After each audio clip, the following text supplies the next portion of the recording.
আল্লাপাক যদি আপনাকে একটা কন্যা সন্তান দিয়ে থাকে তাহলে বুঝবেন সারা জীবনের জন্য আপনি আপনার বেস্ট ফ্রেন্ড কিন্তু পেয়ে গিয়েছেন।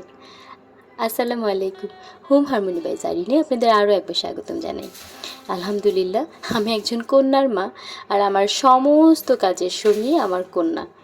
মাশাআল্লাহ, আমি যা করতে চাইছি সে সারাক্ষণ আমার সঙ্গে থাকে, কুটুর কুটুর করে গল্প করে, এটা সেটা হেল্প করতে চায়।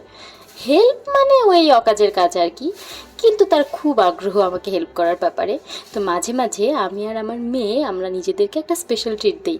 যেমন আজকের নাস্তায় আমরা একদম স্পেশালি শুধু নিজেদের পছন্দের খাবারটা বানিয়েছিলাম।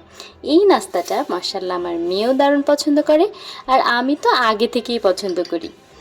আমি একটা ব্যাপার অবাক হয়ে খেয়াল করি, মায়ের টেস্ট বাড বোধ হয় মেয়েরা অটোমেটিক্যালি খুব পেয়ে যায়, তাই না? কিংবা সন্তান বোধ হয় মায়ের টেস্ট বাডটা কিছুটা পেয়ে যায় জেনেটিক্যালি।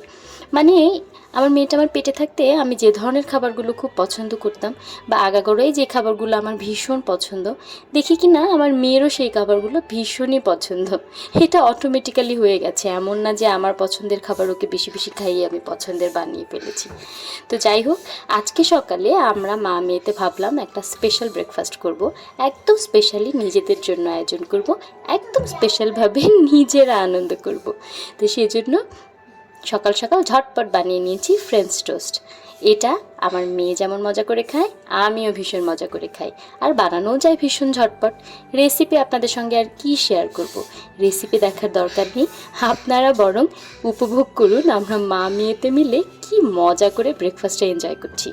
একদম স্পেশাল টেবিল সেটিং থেকে শুরু করে সব কিছু শুধু আমাদের জন্য স্পেশালভাবে ছিল। তা আমরা বরং এখন এনজয় করি।